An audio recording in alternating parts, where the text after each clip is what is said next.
Oy, teka, hindi lahat ng healthy sa grocery ay safe. Yung mga nakalagay na gluten-free, vegan, organic, nako, minsan ginagamit lamang talaga bilang marketing. Pero kapag ka binasa mo ang label at yung ingredients talaga, puno ng asukal, puno ng refined oils, puno ng artificial flavors, puno ng sodium. Kaya naman minsan, mas malala pa sa normal na pagkain. Tandaan, hindi ibig sabihin na nasa healthy aisle ay automatic ng good for you.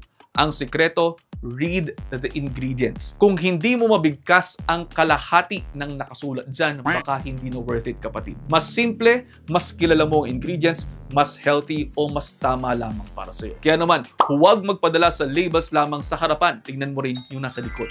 Again, ang dictum natin dito sa page, kapag hindi tama ang label, huwag mong kakainin. At kung may kilala kang madalas na bibiktima ng mga buzzwords, pakishare na to sa kanya. O kung may kilala kang mahilig kumain ng may label nga pero hindi naman tama ang label, ako, ay itag mo na sila sa video na ito.